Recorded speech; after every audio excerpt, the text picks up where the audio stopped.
Aloha. Hey, Johnny here. Johnny B. How's it going, man? Aloha, brother. How are you? How's everything? Everything is awesome here. I got to work with you a long time ago at BCN in Boston. Funny enough, I just did BCN. I know you did. I saw. And I gave those guys a big shout out. I said, "Listen, man, that's kind of really where it all started." I know that, and we'll talk about that because I worked for Mark, and I'll use that as part of the Isn't interview. that cool, man? It comes full circle, and I never forget that. And when I was on with BCN, those guys probably don't even know who the hell I'm talking about, but I told them that's where it all started. Oh no, I remember it well because I worked for him for his last 5 years at that station. Then I worked for Charles, and I've been out here as the afternoon guy. Right. For a long time now, and actually Charles lives out here. Charles Laquadera, he lives on Maui, so it's kind of. How do you like it out there? Oh, I love it. I just discovered. I went on this trip. My parents sent me to Negril right after 2001 in Jamaica, and I just discovered, I need to live in this kind of climate all the time. Isn't that cool, man? I stayed right by Negril. I had my own. It was so nice, man. I had my own freaking mansion that I rented for a week. And it's right there up the beach. It's right next to Negril. Yeah, it's a nice area. It's right next to. I'm sorry, it's in Negril. It's right by Sandals there. Oh, in Bloody Bay. And you know what else was down the way a bit? Hedonism. Yeah, when the Ryu Tropical Bay is there. That whole. Right. And I stayed there, man. It was the most wonderful. Me and my wife to this day, we talk about how beautiful that. We could go out 100 feet, and that water stayed 4 feet deep. I remember that's the Bloody Bay. You were in Bloody Bay. I remember. Oh my God, I love it there. Yeah, so that's what made me move here, really. Yeah, that's cool. And the radio gig works out well. So well, it's great. I'm taping this to run next week. Okay. And I'm gonna hit you for a couple IDs at the end. Is that cool? Absolutely, that's cool. Awesome, man. I appreciate it. All right, let me just put a short intro on it, okay? Okie doke. It's KPOI 105.9, Dave Lawrence, the Workforce Afternoon, and I'm glad you're here with me. Today we welcome the founder of the legendary prank call comedy team, the Jerky Boys. These guys have outrageous, offensive prank calls that are epic, the best of their kind, and part of rock radio history, really. He's back with a new CD. He's running solo these days. We'll hear about that. I've spent time with this cat and worked for a guy who helped heavily expose his comedy on the radio to millions of people. It's a great thrill to hear about the new CD, Saul's Rusty Trombone, from the Jerky Boys Johnny B, a.k.a. Johnny Brennan. Aloha, brother. Hey, how's it going? How's everybody doing? Welcome to the show. Thank you so Good. much for taking some time. Thank you. I appreciate it. You have me on. Yeah, it's a pleasure, man. And so the first thing I realized about the CD, dude, was you still call it the Jerky Boys, and for a lot of people who are fans of the Jerky Boys, you and Kamal were like this legendary duo. It was like it was like a comic book or something. What happened to him? Right. See, what the cool thing is, what really was, is in the very beginning, the Jerky Boys, if you go back to the first CD, the Jerky Boys were Frank Rizzo, Sal Rosenberg, Tarbosh. Those were names of all the characters. And what happened was, Disney came along and said, they saw the tremendous success we were in the record business. They said, we got to make a movie. This is just too good to be true. And how else do you do it? They grab the two guys that are doing it. Bingo, you guys are the Jerky Boys. But other than that, before that, it was Johnny B and Kamal, and, the Jerky Boys were all the characters. I get it. So with the movie, we became the Jerky Boys, and for the last few years now, everybody's back on, knowing that the Jerky Boys are all the little cartoon guys. Right. That's a really wild how it all. I mean, the development of it really became this phenomenon on the radio. It was not because I got exposed to it first on MMR in Philadelphia. I remember they would play it a little bit around the lunchtime, I guess it was. Right. And this was like the summer of '91. I remember it distinctly when I was hearing this. And then I started working at WBCN in Boston, and I worked for Mark Perreno. Yep. Mark is a great guy. He's probably single-handedly one of the guy who really got the ball rolling, on the East Coast. And you still look at him to this day as that. Yeah, Mark was a tremendous dude. He's probably one of the biggest fans, a wonderful supporter, and he just really banged it out up there. And that's really where it took hold first, up in Boston. And because of BCN and Mark, yeah. Yeah, Mark Parental, yep. And I was there for those last 5 years, from '92 to '97. And one of my best pictures, Johnny, of any of the pictures I've got with Mark and all the different stars that we used to have come through that studio, the one that always makes me smile the most, and I have it framed and out here in Honolulu, is you and Kamal with Mark and I. It was right after great. It was Jerky Boys 3. You remember that? That's fantastic. Which, by the way, there's a lot of great material on that one. That's a huge, that's just, I mean, it just shows the extension of this stuff that all these years later, this is 11 years later, Saul's Rusty Trombone is making its way out. And the thing that's kind of crazy is you've gotten into the 21st century. It's like, now describe for me how it has become about like voicemails and ringtones. It's like a different whole spin on it. Right.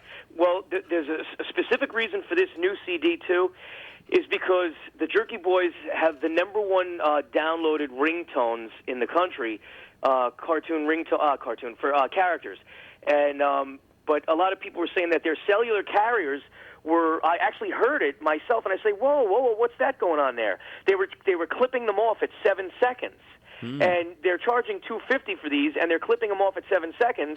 And some of my ringtones go for 12, 15 seconds, 20 seconds before you even get to the punchline. So I said, whoa! I said, this is not good. So what I did is I went into the studio and I put together an album specifically designed for the fans. That now they can put it on their cell phones, their home answering machines, their computers, and they don't have to worry about the little spots being clipped off or cut. And I put over 90 of them on there, so there's 90 different ones of all your favorite characters. So there's so much material on it. And plus, I put some Jerky Boys phone calls, too. That is just sick. Yeah, it's right. It's as much prank calls really as these other new elements, which is it's like kind of like a really different thing for people who are fans of the Jerky Boys. Which of your voices is the favorite of you to actually do?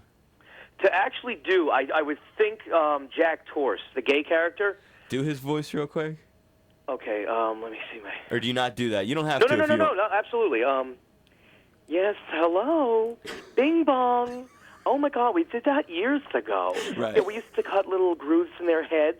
Oh, we did that years ago. You see what's so funny is I was doing the gay stuff, but like 25 years. I was doing gay stuff way before it was hip to do the gay stuff. Oh, yeah. See, now it's all over TV and it's everywhere. Everybody's doing gay stuff, but I was doing that stuff when it wasn't cool. No, that's what I meant when I introduced you, man. You're like a pioneer with this stuff. And I think did you invent Sizzle Chest?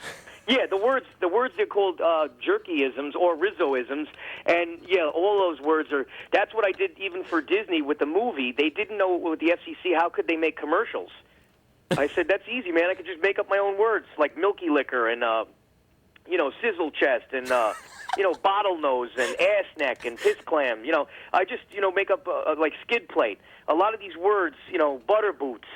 They're Frank Rizzo words, but he says them affectionately.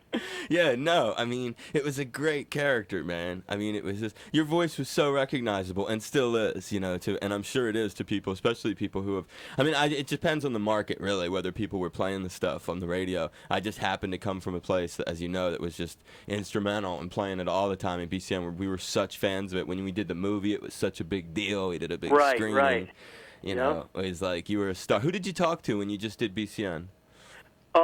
You know what? I have the paperwork. I have it. But it's like nobody, huh? It's nobody like Mark was, huh? It's Fred, Toucher, and Rich. Yeah. Yeah, WBCN. Totally different than it used to be, huh? Yeah, they're good guys, though. They were good totally. guys.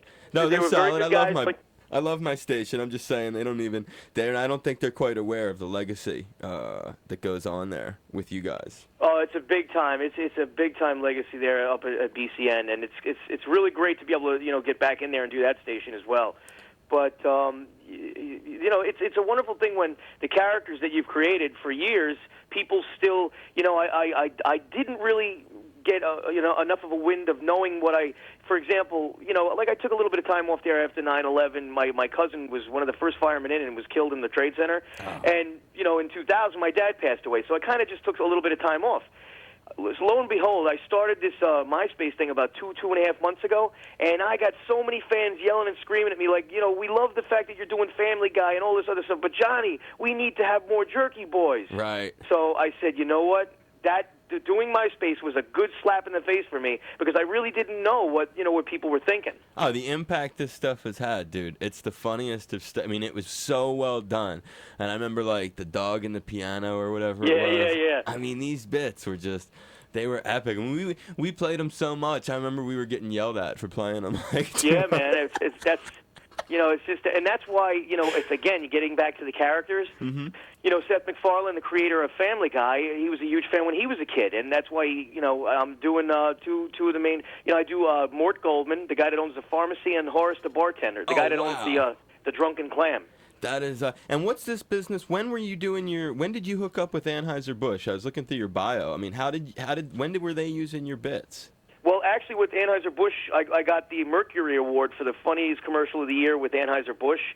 We did a whole bunch of TV and radio campaigns for Bud Light. And they were kicking, man. They were awesome. And also for Lee Jeans, I did work for a lot of other companies. And funny enough, with Lee Jeans, I created 3 brand new characters for Lee Jeans. 2 out of the 3 characters won the Mercury Award for commercials. You're a super, super creative dude. It's a bit... but that's so cool. That's what I'm saying. When you reach people with characters, that's a cool thing, Yeah, it's and you're still alive with it. It's the longevity of it. And you've had albums that are like double platinum, the first records, and Saul's Rusty Trombone shows you this whole new way of now being able to, like you said, get it into your phone and properly. Right. And you could do whatever you want. You could get it on your computer as what do they call those, alerts. You could use it in your home. I actually have a few home answering machine bits on there, too. Nice. Yeah, so right. You could, load up your home answering machine. I dig that. Yeah, that'll scare people. Yeah. Yeah. Well, look for Saul's Rusty Trombone, the Jerky Boys, out now. And I got to say, dude, it is a great pleasure getting to speak again with the legendary Johnny B. And it's great that it's come full circle that we could talk again, right? When you were there in the beginning, too. If I could, I'd just love to mention, if the fans can check it out, I heard a lot of the initial orders they sold out in record stores, so you have to demand it, tell them to get it back in. If you can't get it in your local record store because it is sold out, then you just go to you go to laugh.com. Laugh.com, and you could just sit at home and order it right through that way. It's the easiest way to do it. And their other official site, which is thejerkyboys.com, offers links and lots of stuff there, too. Right. Thejerkyboys.com is rocking, and what I just said, I couldn't believe, the new MySpace / The Jerky Boys. Nice. Nice. You're a master of self-promotion, Johnny B. I love it. Yeah. Well, you know what? That MySpace thing is so new. I am so intrigued by it, man. It's really amazing stuff. It's taking you to a whole new place, without a doubt. Yeah. Yeah. Without a doubt. I appreciate it, bro. Hey, thank you very much. I really appreciate you having me on, and I always want to give a big shout-out to the fans and the young men and women that are out there in the military, doing what they got to do. I have a huge military following on the show, and they'll all be appreciative that you took time to include them. That's awesome. I send a lot of packages. I pack up my CDs and send them over to Iraq for the guys and gals. That's really cool of you. Sometimes people have even called my show from over there. We have a lot of hardcore listeners who are there right now. So that's very cool. That's solid of you, brother. You're a righteous dude. Johnny B from the Jerky Boys. Thank you. Thank you, man. Hey, what do you say there, Squeaky? This is Frank Rizzo of the Jerky Boys, and you're cruising with my good pal Dave Lawrence. Hey, what do you say there, Squeaky Balls? This is Frank Rizzo of the Jerky Boys, and you're cruising with my good pal Dave Lawrence. Hey, what's up there, nutty ass? This is Frank Rizzo of the Jerky Boys, and this is the moment that everybody's been waiting for. Hey, Dave, it's 4:20.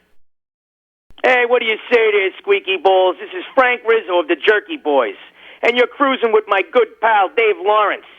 So, keep cruising. Just keep on cruising, and don't give me that sideways look. I'll give you a good shoe in the pants, you little